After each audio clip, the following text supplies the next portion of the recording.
મિત્રો, ગુજરાતી વ્યાકરણને વધુ સમજવા, વધુ ઊંડાણમાં જવા, એના સ્વર અને વ્યંજન વિશે આપણે થોડી માહિતી લઈએ. મિત્રો, જેમ તમે ઊંડાણમાં જશો ને તમને ગુજરાતી પ્રત્યે પ્રેમ થતો જશે. મિત્રો, કોઈ બી ભાષા હોય, એ ભાષાની અંદર બે સ્વરૂપ હોય. એ તમારે ભાષા સજ્જતા માટે આટલી વસ્તુ ધ્યાનમાં રાખવાની છે કે બે સ્વરૂપ છે. એક છે એનું લેખિત સ્વરૂપ, બરાબર, અને એક વાણી સ્વરૂપ, એટલે કે જે બોલાય એ. અહીંયા આપણે એ પણ ખબર છે કે જ્યારે આપણે બોલતા હોય એને આધારિત આપણે લખતા હોય છે. દરેક જુદી જુદી ભાષામાં એના જે લિપિ છે એ અલગ અલગ હોઈ શકે છે. દાખલા તરીકે આપણે એમ બોલી આનંદ, તો ગુજરાતીમાં આપણે આમ લખશું, પણ હિન્દીમાં લખવું હશે તો આનંદ આ રીતે લખીએ છીએ. તો બોલવામાં બંને સરખું છે, પણ એની જે લિપિ છે એ અલગ હોય છે. મિત્રો, એવું યાદ રાખવાનું કે દરેક વાણીની એના જે લિપિ હોય જ એવું જરૂરી નથી, પણ જેની લિપિ છે એના આધારે જે ભાષા છે એ સાચવવા માટે, કારણ કે લિખિત સ્વરૂપ હશે તો ભવિષ્યમાં પણ એ તમે એનો ઉપયોગ થઈ શકે છે, એટલે સાચવવા માટે બહુ ઉપયોગી છે. હજુ હવે કેટલા પણ એવું વાણી છે, એટલો અવાજ છે, એવા ઉચ્ચાર છે કે જેના કદાચ લિપિ નથી. જેમ કે આપણે ગાયને બોલાવતા હોય અમુક અવાજ છે, દાખલા તરીકે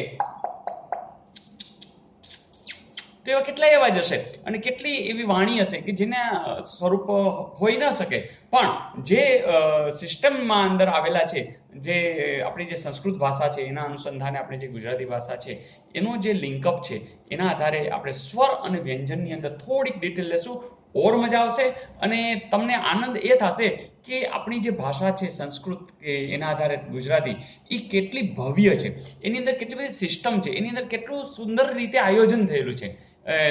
તમને ખરેખર આનંદ આવશે અને એના માટે આપણે થોડું આ ડિટેલમાં જોઈશું. ઓકે, સૌથી પહેલા સમજવા માટે આપણે સ્વર વિશે વાત કરશું.